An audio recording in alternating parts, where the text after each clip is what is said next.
올해 열린 세계 최대 모바일 전시회인 MWC 2023에서는 인간의 물리적 한계를 넘어서기 위한 인간 증강과 관련된 기술들이 많이 등장했습니다. 그 중에서도 눈에 띄는 것은 에이블 휴먼 모션의 엑소스켈레톤이었는데요. 근육의 미세한 움직임을 감지하여 사용자가 가고자 하는 방향으로 움직이도록 돕는 로봇입니다.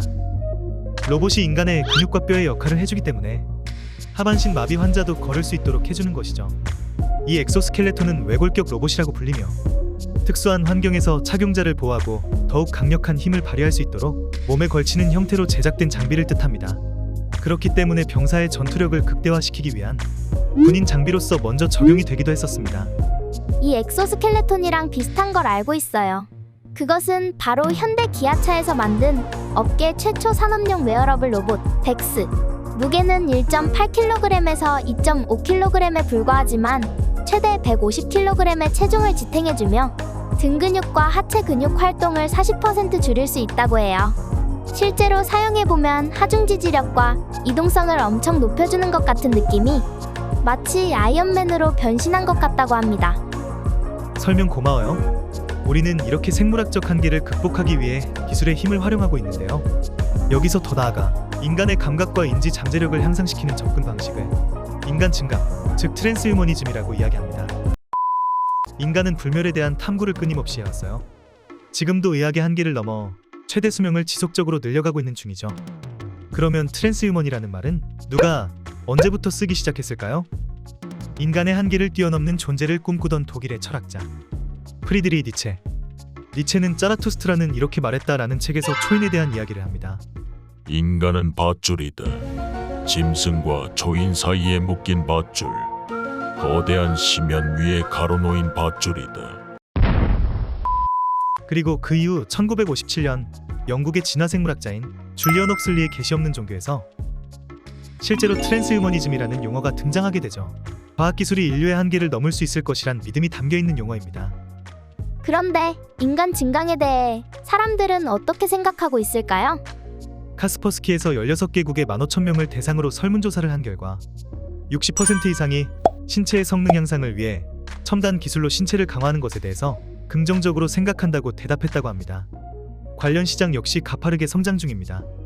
엑스퍼트 마켓 리서치의 조사에 따르면 글로벌 인간 증강 시장이 2026년까지 연평균 23%의 성장과 더불어 시장 규모는 298억 달러에 이를 것으로 예측된다고 합니다.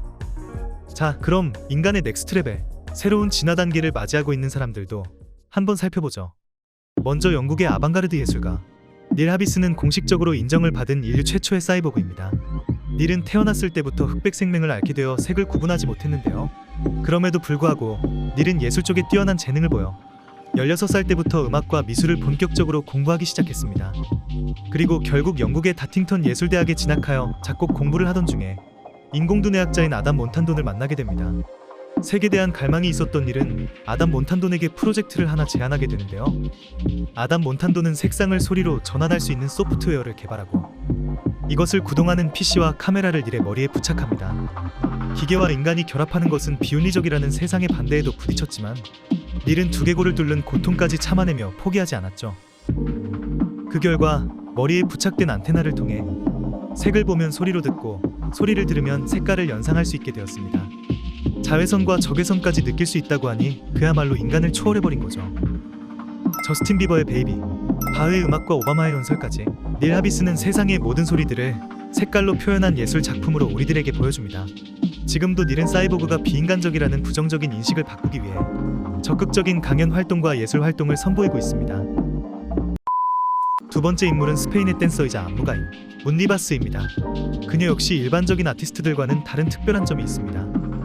바로 지진을 실시간으로 감지할 수 있고 그것을 느낄 수 있는 센서를 발에 이식한 것이죠. 지진계에 기록되는 지진 신호가 발에 이식된 센서로 전송되면 느껴지는 진동을 춤으로 해석하여 표현합니다. 지진을 지구의 심장박동이라 여기며 온몸으로 느끼고 싶었던 문 리바스의 대표적인 현대무용 작품 중 하나인 웨이팅 포 어스케이크를 보면 지진이 일어날 때까지 정지해 있다가 대지의 진동을 느끼며 팔을 높이 들어 하늘을 그리는 것처럼 움직이기도 합니다. 훗날 문 리바스는 앞에서 먼저 설명드렸던 닐 하비슨과 함께 사이보그 아츠라는 조직을 만들어 전 세계 예술가들이 새로운 형태의 기술을 수용하고 인간의 감각으로 인지할 수 없는 것들을 느끼기 위한 방법을 찾고자 하고 있습니다. 사이보그 권리장전을 만들어 자신들이 추구하는 것들에 대해 보호받기를 원하는 운동을 펼치고 있는 것이죠. 그렇지만 이렇게 인간의 육체적, 정신적 능력이 과학기술을 통해 개선된다는 사회적 변화가 너무 위험한 것 같다는 생각도 들어요. 마냥 좋은 영향만 줄 수는 없겠죠. 첫째로는 부의 상위층이나 특권층에게만 적용되어 사회적 격차가 심화될 우려가 있을 것이고, 두 번째로는 인간은 고통과 질병, 죽음 등과 같은 것들을 통해 성장하고 발전해왔으며 이러한 고통과 역경들이 인간의 인격과 가치를 형성하는 중요한 역할을 해왔습니다. 이러한 것들을 무시하고 인간을 완전하게 개선하려는 시도는 인간의 본질적 성향에 어긋나기 때문에 인간성을 퇴색시킬 가능성이 있죠. 세 번째로는 트랜스휴머니즘이 사람을 기계로 취급하는 방식으로 이어질 수 있으며 이는 인간의 존엄성을 훼손시킬 수 있는 우려가 있다는 것입니다. 아직 와닿지 않는다고요? 우리 생활에 필요한 모든 기능들이 스마트폰으로 통합되고 있는 것은 느끼고 계시죠? 스마트폰 자체도 이미 우리 자신의 확장품이라고 볼 수 있는 것이죠.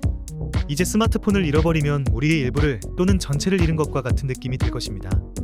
우리는 이미 사이보그일지도 모르겠네요. 오늘의 영상은 여기까지입니다. 재미있으셨다면 구독, 좋아요 부탁드릴게요.